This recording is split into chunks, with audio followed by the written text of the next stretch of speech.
Recently, I came across a book, The Art of Laziness by Library Mindset. इस किताब को देखते ही मुझे अपने छठी क्लास के जो टीचर थे उनकी एक कहानी याद आ गई. I would like to share that with you.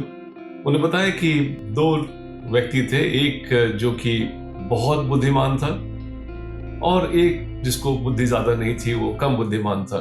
हमसे क्लास में उन्होंने पूछा कि अच्छा ये बताओ कि जो ज्यादा बुद्धिमान था वो सफल होगा या कम बुद्धिमान था वो सफल होगा.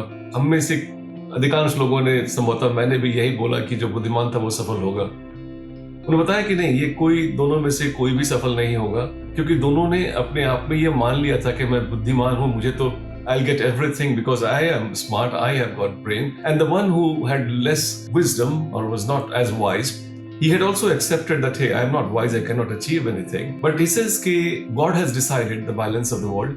जो थोड़े बुद्धिमान होते हैं वो थोड़े आलसी होते हैं, जो थोड़े बुद्धि जिनकी कम होती है वो हार्ड वर्किंग होते हैं. एंड अक्सर लाइफ में जो स्पार्क होता है, ऐसा कोई हो नहीं सकता कि इसकी बुद्धि कम और ज्यादा होती हो.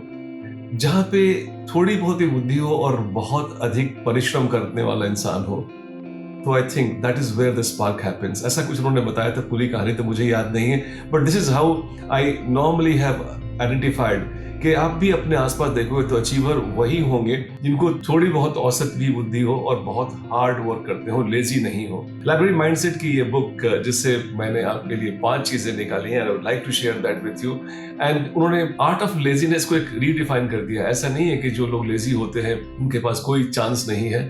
उसको किस तरह से वो यूज करते हैं, हाउ कॉन्शियस दे आर, कैसे वो टेक्नोलॉजी से अपने लेजीनेस को दूर करते हैं, कैसे वो अपने लेजीनेस को अपने फ्यूचर के गोल से ओरिएंट करते हैं, और उसके बाद जो उनकी अचीवमेंट होती है वो देखने के लायक होती है. And I think that's something which is what in this book that they have identified. 5 takeaways that I would like to share that from this book is that, one, that laziness is a gain in short run, while in the long run you lose. तो आपको decide करना होता है कि short run में चाहिए आपको benefit या लॉन्ग रन में बेनिफिट चाहिए. अगर आप लेजी हैं तो डेफिनेटली आपको आधे घंटे की नींद और मिल जाएगी. आप सो सकते हैं, सुबह की नींद ज्यादा अच्छी होती है संभवतः. लेकिन अगर आप लूज करना चाहते हैं लॉन्ग रन में, तो डेफिनेटली आप सोए रहें. लेजीनेस आपके लिए अच्छा है. Second thing, doing is hard and not doing is harder.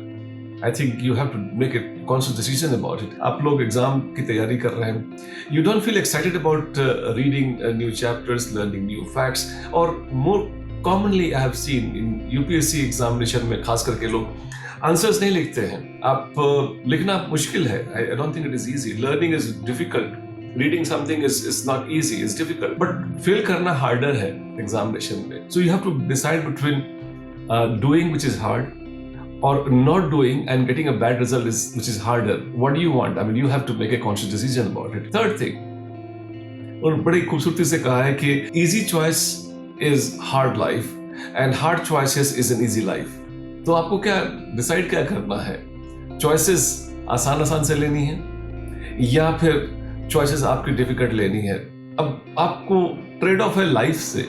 आप लाइफ का ट्रेड ऑफ देखिए. If you want an easy life, you have to make hard choices, and that is where the laziness, हम उसको definitely नहीं entertain करेंगे. चौथी चीज जो उन्होंने बहुत खूबसूरत लगी और ये मेरा फेवरेट भी है कि you should not chase your dream. You should work hard enough to develop a garden. The butterfly will fly in. Do not chase your target. Create something in you so beautiful that you attract what was your target. And I think that is really beautiful philosophy. I think that's one of the most powerful thing that you can have as a takeaway from this particular book of Library Mindset. 5वीं चीज जो ये कहते हैं कि you should be patient with result. ये तो हमारे philosophy में भी कहा. You have to have more patience, but you should be impatient when it comes to action.